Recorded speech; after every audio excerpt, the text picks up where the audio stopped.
Welcome to our industry panel on disruption. And building on Jose's comments regarding disruption and the various ways to mitigate it, we have panel from various industries to talk about their experience. I'll start off by introducing our panel members, and then we have a series of questions that we're going to pose to each of them and get their comments. Our first presenter or panelist on my left is Greg Jozwiak. Greg is the Chief Supply Chain Officer for Dow. During his 31-year career with Dow, Greg has business experience in the packaging, automotive, building, and construction industries with product and application knowledge across plastics, elastomers, adhesives, installation materials. He also has functional experience in supply chain purchasing, shared services, and customer service. He has a passion for creating an inclusive and diverse workplace across his global organization, finding more sustainable solutions based on optimizing supply chains and modernizing the customer and employee experience through digitization. He was also one of the co-conspirators in the Axia Institute. He was one of the Dow primary representatives. Greg serves as a national board of directors and executive committee for Keep America Beautiful, in addition to several company initiatives that support STEM education and community welfare. Greg earned a Bachelor of Science degree in packaging engineering, certification of executive global leadership from the American Graduate School of International Management. Thank you for joining us, Greg. Our second panelist is Angie Lindsey. Angie is the Vice President of Marketing for Fresenius Kabi in the United States. In this role, Angie leads all aspects of the company's marketing strategy and functions for the anesthesia and analgesia viral business. Simplest, it's a trademark, pre-filled syringes and RFID smart labeled portfolio. Angie is also a member of Axia's new Healthcare Advisory Board. Angie has more than 25 years of experience in sales and marketing roles at increasing levels of responsibility and leadership within the pharmaceutical industry. She joined Fresenius Kabi in 2012 after serving various positions at Takeda Pharmaceuticals and AstraZeneca. Next is Ruth Ann Mechling, excuse me. Ruth Ann is a Global Logistics International Trade Leader for Corteva Agriscience. She has over 34 years of experience in manufacturing and supply chain spanning businesses in Union Carbide, Dow, and now Corteva. She is currently focused on supply chain logistics strategy and technology as well as business continuity. Throughout her career, she has had a passion for learning new things and often takes roles requiring something new or different. Ruth Ann earned her Bachelor of Science degree in Chemical Engineering from Rutgers, the State University of New Jersey. She's located in Midland, Michigan with her family. And our last panelist is Ken Seibert, is a semiconductor and an energy storage commercial manager at Hemlock Semiconductor. He has spent over 30 years of career managing teams in product and market development at Moderator, Dow Corning, and currently Hemlock Semiconductor. Ken is an engineer in background and earned his Bachelor of Science in Chemical Engineering at Michigan State. We have over 120 years of experience in supply chain and related disciplines and in a number of industries. Really look forward to the comments from the panel. So we will start off with the discussion of the general themes, and what I'm going to do is sort of pose the question and have each panelist make a few comments, probably 3 to 5 minutes, and then we'll try to build off that. We have 3 different topics we're going to address. So we'll start off with disruptions. So what are the biggest challenges in your respective business? Let's start off with Greg here. Okay. So speaking from supply chain, first of all, one of the biggest challenges that we have clearly is logistics. You read about, all the supply chain challenges. So we definitely have challenges on the incoming side with raw materials, the availability of raw materials, the timing of the delivery of the raw materials, and then of course on the shipment side as well. So that's been something over the last few years that's been challenging us. But more recently, what I would say is there's a pivot based on the economy, the inflation challenges, where we've gone from our demand from our customers being greater than our ability to supply. And so the pivot is now in certain sectors like automotive and construction, you're seeing more erratic demand or more of a slowdown. And so what we're trying to do is really understand those demand signals, and so that we can balance making sure that we've got product available for customers and service them and provide good customer experience, while at the same time managing, the cash flow that the Chancellor talked about. So making sure that we don't have too much inventory, enough so that we service customers well. But now with this erratic demand, we're making some adjustments. Okay. All right. Go ahead, Angie. Thank you, Greg. So I represent the pharmaceutical industry, and I'll just start off by saying not all pharmaceutical companies are the same, so I'll just give you a little background. The beginning part of my career was spent the first 15 years in branded pharmaceuticals, and the last 10 years with Fresenius Kabi, we participate in the generic injectable pharmaceutical space. So in marketing, my team is responsible for forecasting the demand for our generic injectable business. We have over 700 unique SKUs and participate in 150 product categories. So what that means is each product category has its own set of competitors making the exact same product. So the ability to forecast that demand accurately is very challenging. We try as we will, but oftentimes refer to a crystal ball in many of our meetings when we're talking about this. But kidding aside, it's very important that we have the right amount of supply of these products, because we're treating the most vulnerable in our population, the most sick in the acute care setting, and our customers, our hospitals, they depend on us having this supply available. And so I would say the most challenging situations we have are the persistent and chronic back orders that we're dealing with. Sometimes we are part of the back order reason, but many times we're responding to a back order and we're having to work closely with our manufacturing plants in order to respond and deliver product in a market, in a product category that we may have been a pretty small player, and we have to try to ramp up. So there's a lot of trade-offs involved in that, a lot of logistics, of course, and we're dealing with, in addition to my colleagues here, all of the supply chain challenges that have come along with the pandemic, with labor shortages and just the increasing energy costs and components. The lead times have increased. So all of those add to the disruptions that we're facing on a regular basis. Thank you. Ruth?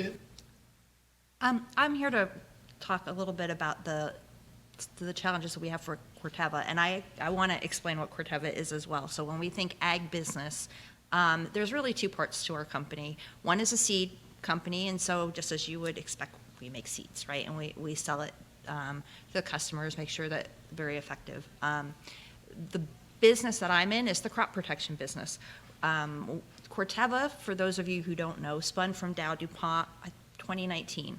And so, as you might imagine, it is a heavy chemical business, right? And so when we talk crop protection, we're talking about the chemicals that protect the fields. And it's a heavily regulated industry. And so when you think about the challenges, and yes, we have the logistics challenges as well, But we have long supply chains with a global business. We have some of the supply chains that go from continent to continent to continent. And along with that are the regulations. And so when we think about how do we build resiliency in our value chains, we have to think well in advance, right? We can't just have a disruption and then say, okay, I'm gonna flex and go to this production site, or I'm gonna flex and go to this other supplier, because those suppliers, those production sites, they all have to be registered, and depending on what country you're in, the registrations are, more difficult or more detailed, and so we really have to be planning ahead. And then on top of that, our business is very seasonal. So if we miss an opportunity, in a lot of countries, that window is very small. So if you think Canada, it might be a couple of months long. We have to make sure that we're resilient enough and that we can supply our customers in that short time span. So those are some of the differences with our company that maybe other companies don't experience. Okay. So I'll give you a little background of Hemlock Semiconductor. We've been in business for 60 years, and our primary product is polysilicon. So we're the starting block of semiconductors. So probably every single one of you within your computers, your iPhones, TVs, you have Hemlock Semiconductor poly as the raw material. So everyone touched on the supply chain issues. There's issues with moving products, shortages, and there's also issues with long lead times for capital and raw materials. But our biggest challenge, and it can't be fixed right away, is labor shortage. And it's not just at Hemlock, it's throughout the value chain. I mean, the CHIPS Act, that was recently passed by Congress and the House, is going a lot towards how do you build up that capability. So, and it's high tech, it's labor, it's all kinds of issues. So we're handling all the supply chain issues right now, and we're working through them. But labor is going to be a long haul, so that's our most critical thing going on right now. I was hoping somebody would bring that issue up, Yeah. Ken. It's huge. It's huge, yeah. All right, we'll get into that more. So we've talked about sort of the sources of the disruptions and a lot of the capacity and long lead times. The second set of questions looks at resilience. So what do you do to try to overcome some of those disruptions? So the first question there is, how have your respective value chains been impacted, and how have you handled disruption of end consumers? So this is getting into some of the strategic response to the disruption. So let's start with Angie and Sure. All right. go around. Sounds good. Thank you. So some of the things, I'll share three things that we have done to help address some of the challenges that we faced. One is for transparency and communication. So communicating to our customers, communicating to government agencies. We've been using a data visualization tool to help with those communications. We have regular meetings with government agencies who are sitting kind of in a neutral, central position. They can see everything that's happening. So we've increased our communication with them to try to, our goal is to get ahead of these shortages so that we can mitigate. And then we've also, we've created reserve programs, which is really building more inventory levels of critical medicines where we are the market leader in that category. It's a fine balance because all of our drugs have expiration dates, sometimes 24 months, if we're lucky, 36 months or 48 months. But we have to balance how much inventory we keep on hand with the obsolescence risk. So, but the reserve programs have been very successful to be able to absorb some of those fluctuations in demand and gives us time to be able to respond. So that's been very critical. And then finally, we've invested over $1 billion in our infrastructure, in our manufacturing facilities to modernize our lines. And we try to create redundancy in manufacturing our products on different lines and even different manufacturing plants if possible. And we've also built out our warehouse infrastructure, and we have locations strategically placed closer to our customers, which does two things. It puts our products closer to the end user, so our distribution is more efficient. But also it creates redundancy in where we're storing these critical medicines. So if there is a natural disaster or something that happens to one of our facilities, we have redundancy in where we're storing that product. How many distribution centers do you have? We have 4 that we own. Okay. They're strategically across the United States, and we have one in Wisconsin that is one of the largest on record. It's over 10 football fields in size. Okay, great. Ruth Ann? Many of the things that we've done are similar to what Angie has spoken about with the redundancy and not only in production, but also in suppliers. One of the things that she said that was very key is communication, right? So we've increased our communication really across the value chain end to end between our raw material suppliers and different functions within our company and then out to the customer. One of the things that we found as we think about the pandemic and you know, the chaos that ensued, right, is really we've relied a lot on our relationships and making sure that we were communicating with, you know, carriers, our suppliers, and our customers to make them feel better about what was going on and that we had a handle on it, right? We started having meetings that were, at first, every single week to escalate some of the supply issues that we had, some of the raw materials that happened. We started bringing procurement in and manufacturing and supply chain all to sit down in these meetings virtually on Zoom, right? And then we found that this was so helpful. You know, it's kind of like, gee, why weren't we doing that before, right? So we don't have them every week anymore, but it's a good way to escalate the things that were happening in the business. And so we continued on with them. And so that was a big help in managing through. Yeah. So before I answer the question, is anyone aware of a semiconductor? So actually, that's one of the biggest challenges that have happened in our industry in the last year and a half, is, well, 2 years now, is a chip shortage. So there's 2 ways to answer this question. One is from a high-level U.S. perspective, is really developing the supply chain within the U.S. Actually, all the industries that Hemlock hits right now, the key industries we serve, solar, semiconductor, and energy storage, there's almost no supply chain in the U.S., especially for energy storage and for solar. So the governments are really working hard, and we're working closely with them as well to try to build up that supply. For the actual shortage itself, that was really caused by COVID, right? The automotive, it really affected automotive most because you probably all heard of just-in-time. Just-in-time, in fact, I heard one executive in automotive say, I've had it with just-in-time. Because what happened was they stopped ordering. When COVID hit, they stopped selling cars, they stopped ordering, and then the entire semiconductor was flooded with everyone who's at home, TVs, computers, cell phones.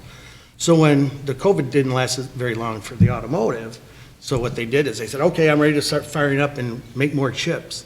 There's no capacity. There's absolutely no capacity for them. And to change over capacity for these wafer fabs is 12 to 18 weeks. So they're slowly coming out of it. Things are getting better, but they're really looking throughout the value chain.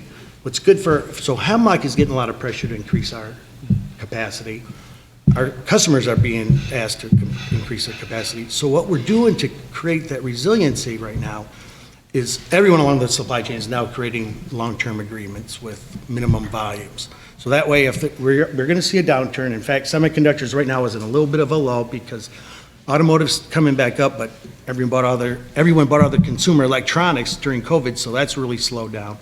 But that's how we're creating resiliency. Everyone along the value chain is now starting to develop these long-term partnerships and making sure we have sales every year.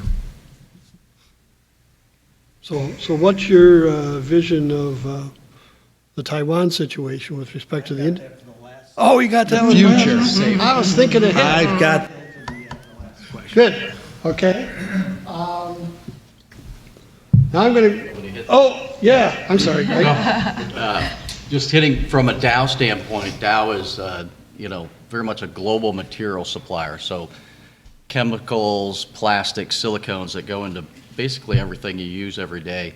Well over 2/3, over 70% of our products are, revenue is sourced globally. The exposure that we had during COVID around the interconnected supply chain really got amplified. We produce products in 35 countries and we ship them to 150 countries. So instantaneously, when you have cargo shipping, et cetera, we were starting to have issues of the product availability as well as the on-time delivery.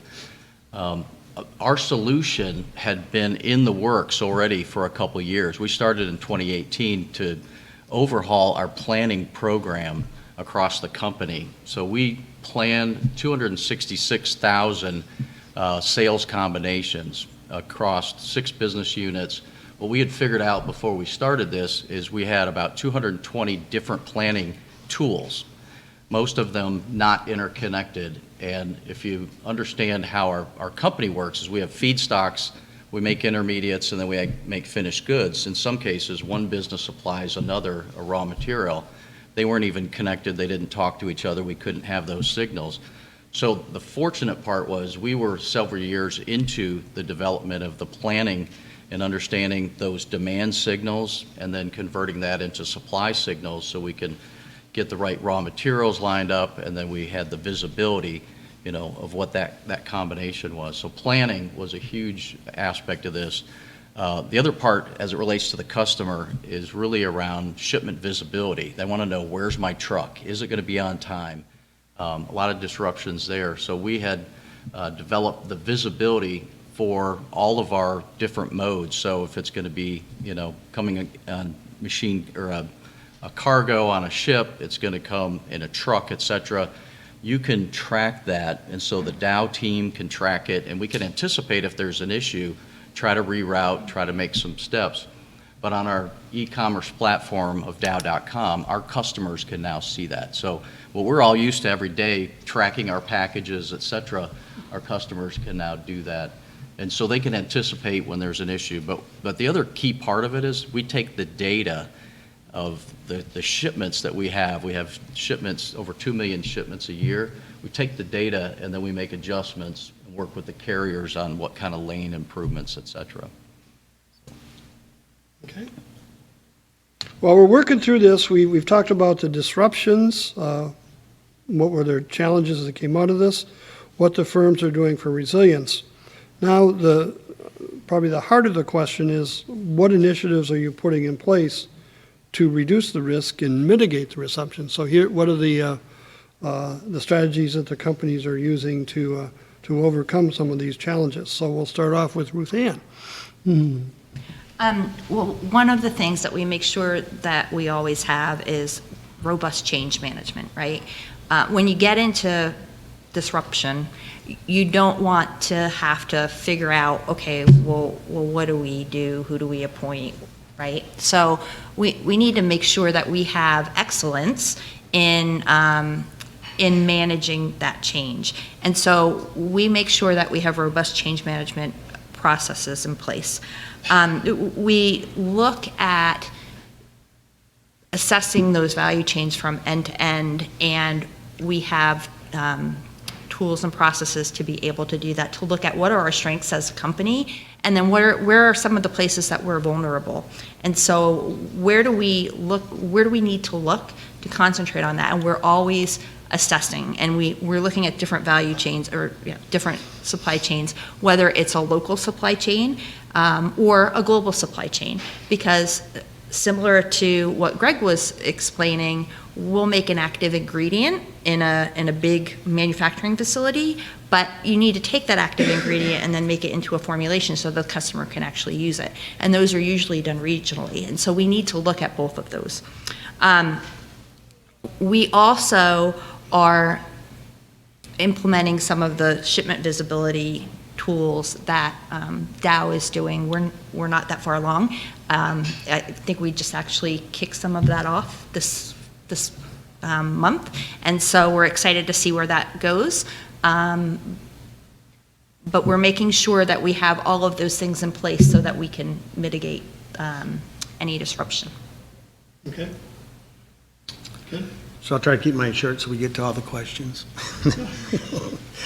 So the two main things we're working on to try to reduce the risk, and it's we're doing a lot more with our suppliers. So we're actually looking at increasing our raw material database, which takes a lot of time. So we're already starting that now. The other thing we're doing is we're already doing a lot of investments in our capacity. So I don't know if you just saw last Friday, we had a groundbreaking on one of our new facilities. It's our high advanced finishing facility. We had the governor and senator and some of our local reps. And so those are the two main things, more suppliers and increasing capacity. Okay. Greg? Yeah, I guess in addition to, what I talked about on the planning side, we are working as well with suppliers. Obviously, we're trying to get, more capacity, more logistics capacity, more consistency. And what we've been able to use the data from the planning is to give them some forecasts that are more accurate on what our demands are going to be. We're actually working on automating that in the marine pack cargo space. And so they can use that data, and then they can kind of secure the ships and do a better job of doing that out in advance. The other thing that I would say is, we've looked at all the steps that are associated with how we deliver, to customers. So we get, that demand signal, we convert that into what the supply plans are, but at the same time, everybody in the organization that has a step in that understands the impact that they have ultimately on the customer experience and our ability to deliver. In fact, one of the things that, the merger with, or bringing Dow Corning in, and Dan Futter's here, who's our Chief Commercial Officer, they had a customer experience program. And so measuring all those touch points and understanding each of those leads us to a customer experience index. And so we understand what the impact is of all those end-to-end steps now, and the individuals who work in each of the different steps are tied to that. Even their bonus is associated with customer experience. So that was one of the things that kind of advanced our delivery. Very good, thank you. And I agree, customer experience is very important. We look at that as well. I want to add two additional points that we're looking at, and we've invested a lot of time already, and we're moving these things forward. One, I mentioned earlier, it's redundancy, building redundancy into every aspect of our supply chain. So components, raw material, we have API, which is active pharmaceutical ingredient. But having more than one supplier, we found is really important to build in that safety net, if you will, to make sure that we have enough supply for our customers and to keep that customer experience positive.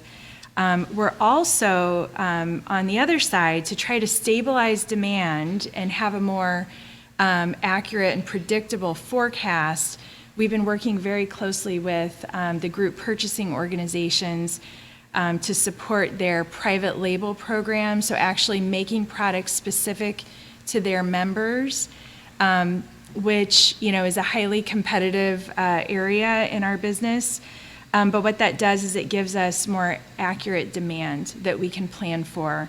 And during a drug shortage, when one of the manufacturers exits or goes down for a period of time, we have essentially that product sequestered for that membership. So we're able to protect our loyal customers during a drug shortage, and then any incremental supply that we can make to serve the rest of the market is good, but we're able to protect those customers that have been buying our product all along. So those are some things that we look at on kind of both sides of the equation, more upstream and then also downstream to improve the customer experience. I'm going to continue on the initiatives discussion. Is what can you name 2 or 3 technologies you're exploring to try to resolve some of these, or to try to provide you with more resilience? We'll start off with Ken and then come back around. Yeah, so in the making of polysilicon, there's not a lot of new technologies, but one of the things we're doing is incorporating a lot of new ideas and new ways to improve our quality.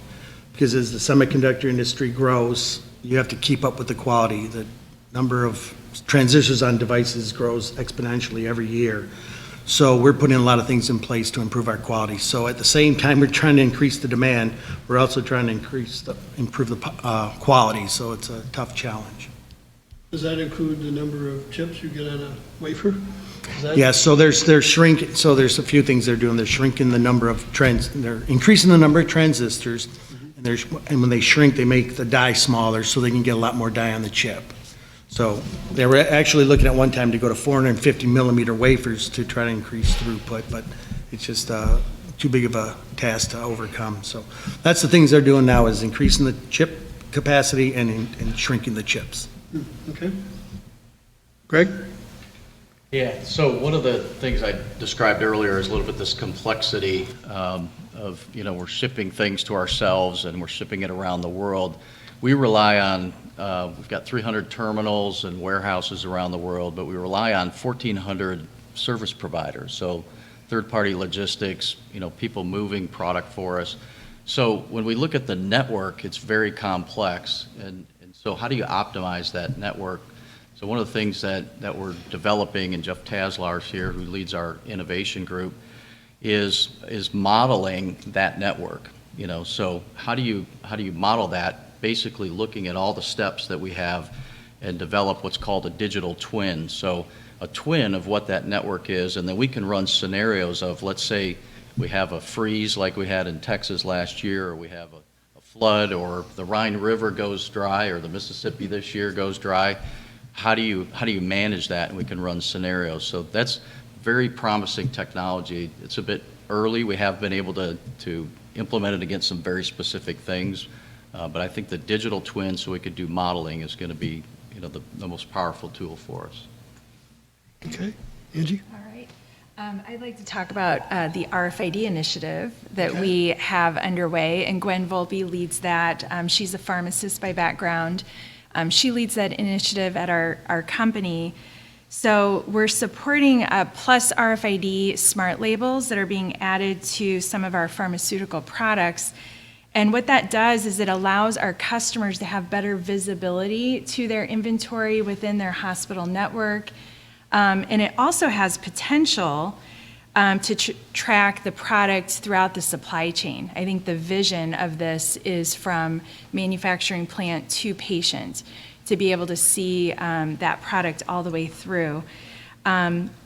And what's also exciting about it, and going back to smoothing out the demand, which helps us in our manufacturing forecasts, it has the potential to automate the ordering process for our customers, which is important. Our hospitals today across the U.S. are facing similar labor shortages that we experience in our businesses. But they're also experiencing clinician burnout and other things that can ultimately have a negative effect on patient care. So if we can create technologies that not only help us with our supply chain, but also help our customers in treating patients and helping them keep their clinicians satisfied as well, I think it's a win-win on both sides. One of the things that we're exploring is how do we use data better, right? We have all this data, whether it's from the visibility tool, from SAP or planning systems. How do we put all that together to say what really happens, and how do we use that data to figure out what we should be doing as we plan? Okay, and so whether that's how to plan better from a supply standpoint, from a logistics standpoint, how do we take that and put that together to teach us, right? And to teach us how to do things better. Okay. All right, I have one more question, which I'll hold. My question is, what disruption do you anticipate in the future? And I'll let you all summarize that at the end, but I want to throw it out to you. I just have to have a question just in case you don't have any questions. So I'll throw it out to you, and you got tremendous knowledge base over how people are handling disruptions and resilience and mitigation of those. What questions do you have of this group? You mentioned that you were building in supplier redundancy for APIs. Are you seeing the same restriction in excipients? We are, I would say that right now, especially when I talked about securing long-term GPO awards with the private label, that helps us in managing our forecast. Our GPO partners are expecting that we can show that we have multiple API suppliers and components like glass vials, caps, all of the things that go into manufacturing, and even redundant manufacturing locations. So that's almost an expectation, and it's part of the criteria that they will base the award from. And then I'll just add, when it comes to API, there's additional complexity that goes hand in hand with manufacturing narcotics. Because not only would we like to have redundant API suppliers, but we also have to work with the government agencies like the DEA to request quota that is granted to companies in order to manufacture these products. And then there's a whole different supply chain process in acquiring that raw material and even disposing of the waste afterwards, after production, is more complex. And we are a leader in the generic narcotic business as well. And our mission there is to reduce the amount of waste, because the waste after manufacturing, but also the waste in the hospital setting, is very complex in how that's collected and how it's disposed of in a safe manner. I hope that answers your question. Okay. APIs as opposed to excipients. Dan? Thanks, Larry. So I had a question for Angie, Ruth, and are you using machine assistance today on forecasting demand? And if you are, how accurate is it?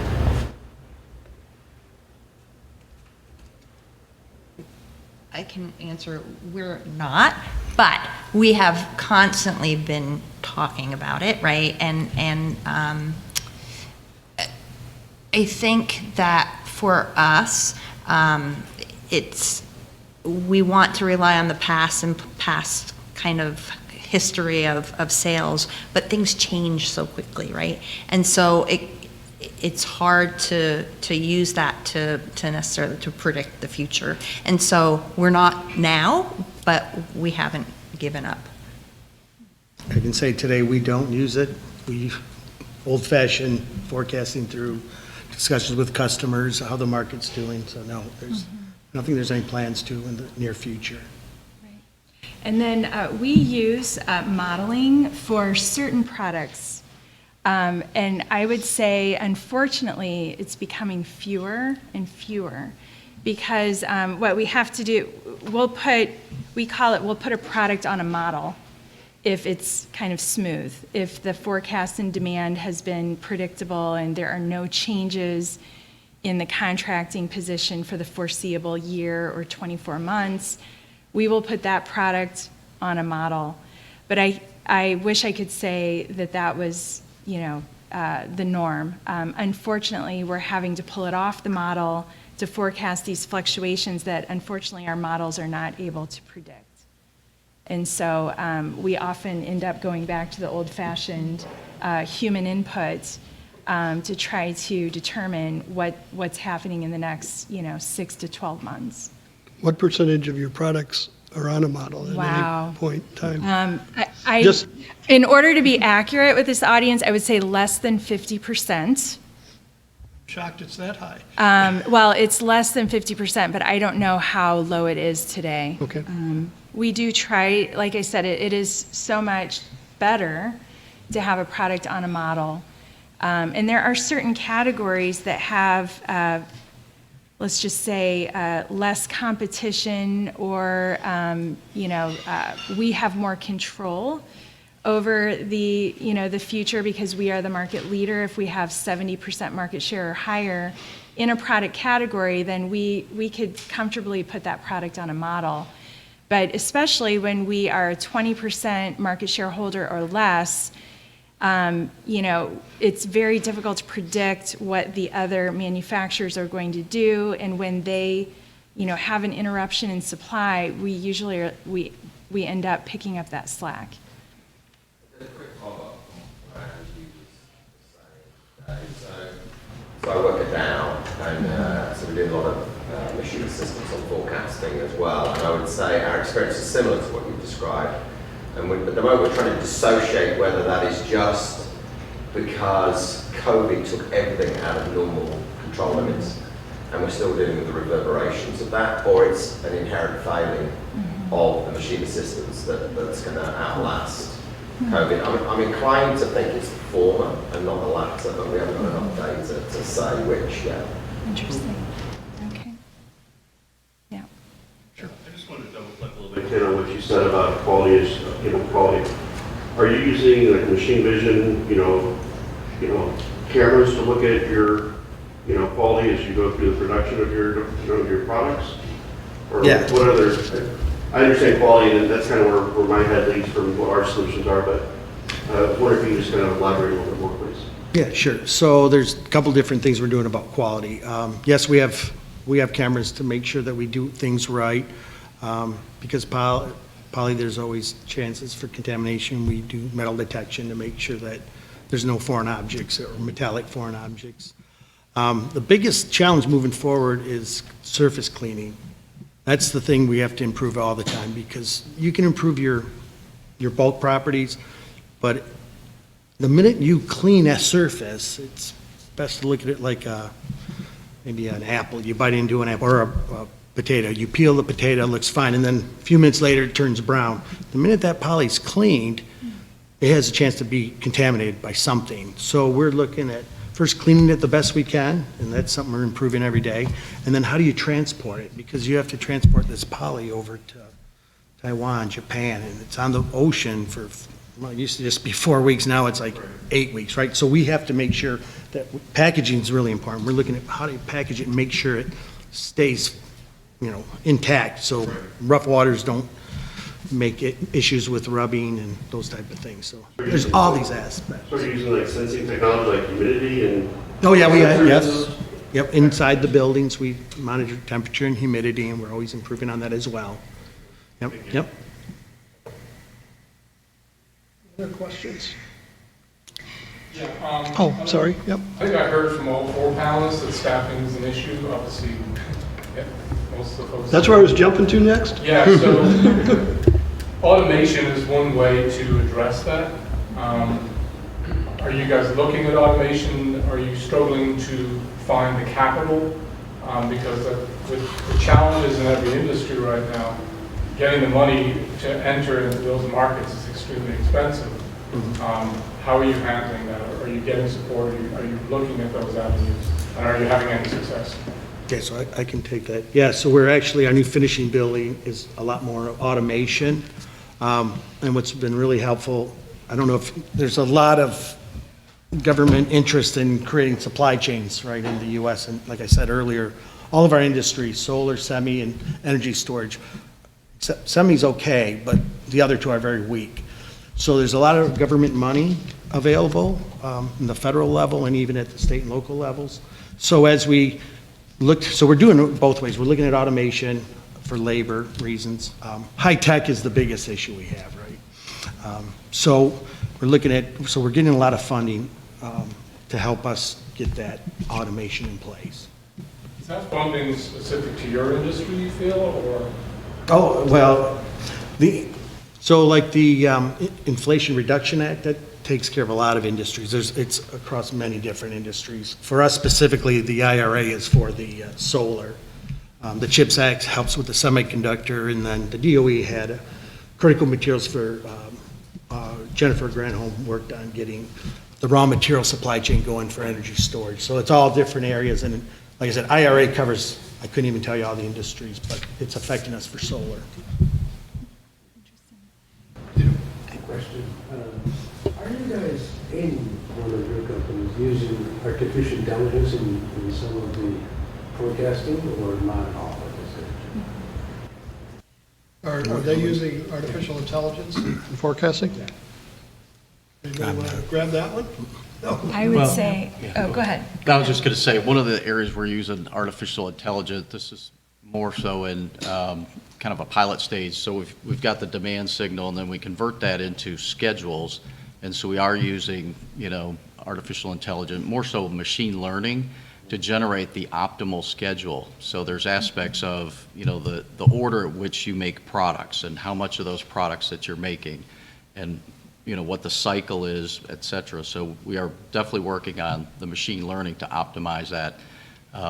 It's interesting, I learned a lot about this, from Jeff. It's gamification. So essentially the machine is playing with, how do I reduce the amount of off-grade? How do I make sure I've got, the product available during the time frame? And it plays the game against itself, and then it optimizes the schedule, and then it presents it. And what we look at from an automation is it's an assistant for that scheduler. So now the scheduler has what they traditionally look at as an optimized schedule, and then something that the machine provides to them, and then they can accept that. So that's what we're doing today in pilot. We think it's going to have a huge benefit for this automation side of the labor aspect, but then optimizing how we do our scheduling based on those plans. Yeah, and I'm saying that because artificial intelligence has become very popular today in that area, and there's a lot of stuff underway, so to speak. But I'm very curious about actual. How do you apply it? Yeah. Angie, do you have a And comment? I will just comment, I think we have a lot of data, and I think we're probably using about 10% right now, and I think we need to figure out what is the right data that is going to give us these signals that will help us make better decisions. And I think we're still kind of sifting through that data, so I wouldn't call it artificial intelligence, but we are using data to inform our decisions. We're using modeling where we can, but we really need to get better data. And I think that's where technologies like RFID, that are a passive technology that can help provide more visibility into the product supply chain, once we're able to harness that at a bigger scale, I think we'll be able to use artificial intelligence throughout our supply chain process, including manufacturing. Ruth Ann, you want to add anything on this? Yeah, we're not there yet either, but it's definitely on the roadmap. And so similar to your comments, it's, the first step is getting the data, right? And getting good data that you can use. And one of the things that we've talked about doing is using that to have control towers and help us to take that data and put it back into our planning and put it back into our logistics scheduling and those things. We're not there yet, but definitely on the roadmap. One of the challenges we've seen from MSU is a shortage of talent. And I want to just lay that one out there, is the pretty consistent numbers we get are that for every trained supply chain person, there's 6 jobs, and it's getting worse. That's because there are fewer people coming in, looking for those jobs. And the second one is that many more industries are looking for supply chain talent. Their government is hiring them, the healthcare industry, and all kinds of people are hiring them. So for the next 3 or 4 years, I guess the prediction is it won't get any better. Now, I'm not saying it will get better after that, but it won't in the short term. Are you seeing that as a challenge, and what are you doing with that? let me start with Ken, since. Yeah, so I meant, yeah, so Yeah. as I mentioned, it's a huge challenge for the labor issue. Of course, we're trying to do as much automation as we can, but for talent acquisition, it's tough. We've added a few new folks to our HR, and we're trying to get out as much more, because we're trying, the struggle is getting people into the area, right? We do a lot of recruiting in the area, but it's just robbing Peter to pay Paul. I mean, so we're doing a lot more externally outside of Michigan. And it's difficult. It's tough to get people in this area, but we've just added a lot. Is not the center of the world? No, it's not. I hear Claire is, but not me.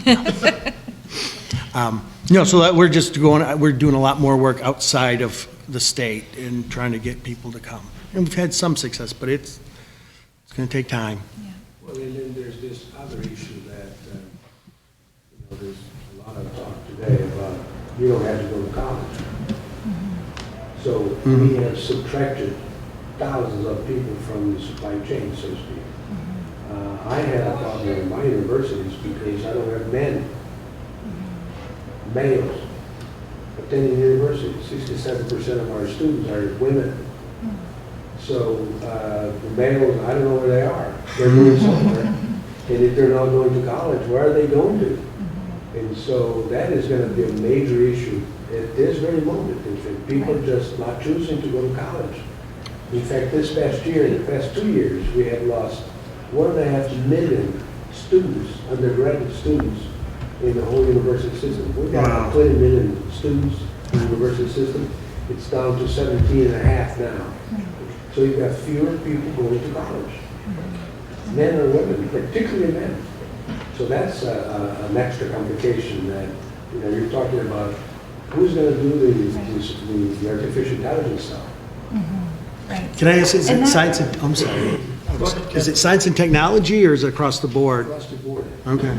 So what's happening is that, particularly in the science space, it's like, we have advanced, the Dows and the Hemlocks, et cetera, have advanced so much. And you need to fill, quote unquote, that capacity. People are retiring and moving away or whatever, but retiring particularly. So how do you fill it out? And if you have 1.5 million students less, fewer in higher education, that's a major problem long term. In addition to that, there's something else. All the projections now for high school graduates. Today, high school graduates in the Midwest and Northeast is a real problem. It's declining. In the Southeast, it's still going up. Texas and the central states are still going up. But so you've got fewer people just going to school and graduating from high school, and therefore they're not going to go to college, and therefore you guys need college-educated people. Interesting. You want to tackle that one, Greg? Well, for one, I think, you've got to have an attractive company. Dow is, 125 years old, and so in some respects, it's an old-time, company, chemical company, et cetera. But, what we're focused on is, being inclusive, being customer-centric. How do we be innovative? And so we're getting those messages out to the students. But also in supply chain, you don't have to have a supply chain degree to be successful in supply chain. And part of what we need help with organizations like Axia and Michigan State is how do you get people the training that may come from manufacturing, maybe they come from sales, maybe they come from even R&D, et cetera, and how do we get them the kind of training that can get them the jump start in the space of supply chain? We also want to make it attractive by sharing the fact that we are trying to be on the leading edge of digital innovations, for the company, for supply chain, and so we want to get that message out there so that as people are looking around for those jobs, as they may leave one company and go to another, that we're an attractive place because they can use that AI, or they can use some of the tools that they hear about here as well. So that's one of the approaches we're taking. Yeah, and I think that people want a company with a purpose too, right? Mm-hmm. You have to pay well, you have to pay enough, that's table stakes, but people people want to go to companies that are doing something, they have a purpose, they know where they're going, right? And so you think about, and I heard you say this before, Angie, about being in the pharmaceutical business and health and helping people. In the ag business, we're here to help people feed the world, right? We have less and less land, and we have to learn how to use it. And so I think as we attract people to the company, we need to be clear on what that purpose is, and I think that's what a lot of people these days are looking for. Right, and I would just say that every level of skilled worker, whether it's an entry level out of high school or a highly skilled person with a chemical or an engineering degree, you know, it is very competitive right now, and the inflationary pressure, so I agree with you, table stakes, we have to offer really good benefits, but we really need to appeal to that more noble purpose of what we're trying to accomplish as a company. And, you know, at Fresenius Kabi, it's caring for life. Every vial, there's a patient at the end of every vial, and it could be one of our family members, it could be our mother, our father, and just having that as a way to attract employees and help bring them in is important. But one thing I have found is as we're modernizing our plants, we are needing to hire more highly skilled workforces.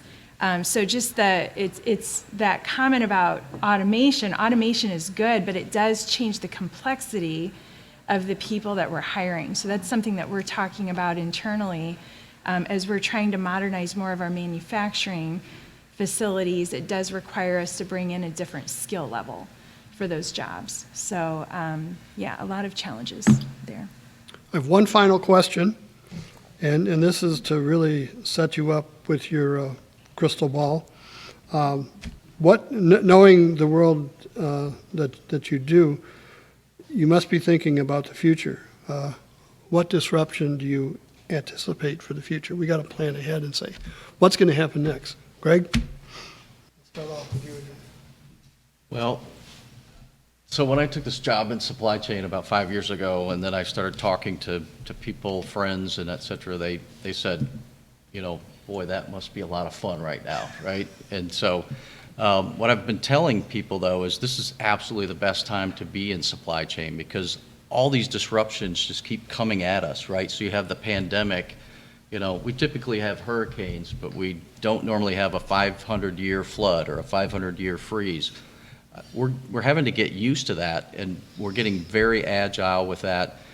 This whole aspect of resilience that everybody talks about, modifying the supplier side of things. So I think the biggest challenge is that, you know, we keep thinking there's going to be a tomorrow where things are going to go back to normal and get better, and that's not going to happen. So natural disasters are ones that are really spike events for us. It happens. We figure out how to get through it. We kind of manage, you know, to serve the customers. I worry more about things like geopolitical shifts, all right? Geopolitical, global trade shifts. You look at what's happened with, you know, the war, you know, with Russia. I mean, for one, you know, that was a customer base. We have production facilities in Russia, for instance. The majority of the truck drivers in Europe are Ukrainian and Russian, so there's a shortage now. And so you can imagine and forecast out, think about China, some of the things, you know, with the third term and what that may change. So geopolitical usually has a much more broader impact, a longer lasting impact. And so we can handle, knock on wood, the natural disasters, but, you know, it's the shifts in geopolitical and global trade that worry us the most. Scary. Yeah. Angie? Well, thinking about this question, I decided, you know, one of the disruptions that I think is kind of the opposite of what we're dealing with today is I think it's possible, because we've been dealing with drug shortages for the last decade or more, that our industry could overcorrect.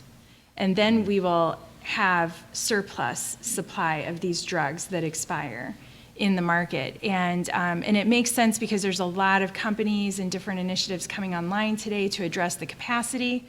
So I think it's a reality that, you know, we should be considering for the future. And what we need to stay focused on is customer centricity. What is important for our customers, and differentiating our products with that value proposition becomes even more important in the future if the market does overcorrect and we find ourselves in a situation with more supply. Customers will be making choices about products based on, what will this do for me? How will this improve my workflow for workflow efficiency? And I think that's where, when we do the pressure test of what technologies we're considering today, RFID will sustain that and actually provides additional value for our customers as well, as they need to continue to have precise inventory management. And we're looking at RFID for potential patient safety benefits, whether it's medication use safety to prevent drug errors from happening, or looking at different ways that it can help our customers provide more value to them in treating patients. Thanks, Angie. Lucia? I think one of the biggest disruptors that we have is around customer expectations. Okay, if you think about what we've just been through the past couple of years and how fast a lot of companies were able to change and react, and you think about just ordering food, right? You order food on an app, you don't have to leave your phone, you leave your house, sorry, you need your phone, and they just show up, right?